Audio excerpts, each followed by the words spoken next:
చంటి విషయంలో అందరిని వెంటాడుతున్న ప్రశ్న రచ్చబండ దగ్గర చంటి ఎందుకు అలా బిహేవ్ చేశాడు? చంచలమ్మని అంతలా ఎందుకు అవమానించాడు? అనేది అందరి ప్రశ్న అనమాట. ఆ విషయంలోనే సింధూర కూడా చాలా కోపంగా ఉంటుంది. అయితే సింధూరకి ఇష్టమైన గోరింటాకు తీసుకొని వచ్చి సింధూరని మాట్లాడించే ప్రయత్నం చేస్తున్న చంటితో కోపంగా ఉంటూ, "ఎందుకు ఇలా చేశారండి మీరసలు? అత్తమ్మ గౌరవాన్ని ఎందుకు అలా తగ్గించారు? అందరిలో పరువు పోయేలాగా చేశారు కదా!" అంటే చంటి ఉండి, "నేను పరువు పోయేలాగా చేయలేదు. ఇంకా పరువు పెంచాను. ఆమె స్థానాన్ని ఎవరు భర్తీ చేయలేరు. ఆఖరికి ఆమె చెప్పుల విలువ కూడా మనం చెయ్యము అనేదే నా ఉద్దేశం" అన్నట్టు చెప్తాడు.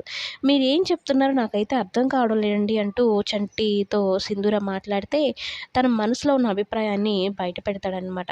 "మీరు వారసురాలుగా ఉండొచ్చు. కానీ నా భార్యగా ఉండడం వల్లనే మీరిప్పుడు ఆ స్థానాన్ని తీసుకోవడం కరెక్ట్ కాదు" అన్నట్టు చెప్తాడనమాట. అయితే మరోవైపు చంచలమ్మ ఏంటి, తన కొడుకు తన విషయంలో ఇలా చేశాడేంటి, కనీసం అమ్మగా కూడా ఒప్పుకునే స్థితిలో లేడు. నాకెందుకు ఇలాంటి పరిస్థితి? ఇన్ని రోజులు నా కొడుకుని కనుక్కోవడం కోసమే నాకు ఇన్ని సంవత్సరాలు పట్టింది. ఇప్పుడు కళ్ళ ముందు పెట్టుకొని కూడా అమ్మ అని నోరార పిలిపించుకోలేకున్నానని శివయ్యతో చెప్తూ బాధపడుతూ ఉంటే ఆ సమయంలో కేశవ వస్తాడు.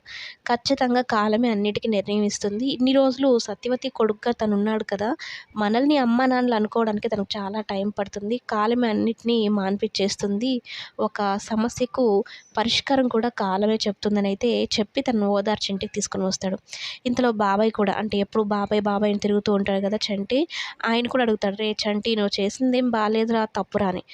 ఆఖరికి ఈ రవిబాబు ఉద్దేశం ఏమనుకొని వస్తాడంటే, చాముండిని తర్వాత వారసులకు ప్రకటించాలి, అది కూడా చంటి ద్వారానే చెప్పించాలి.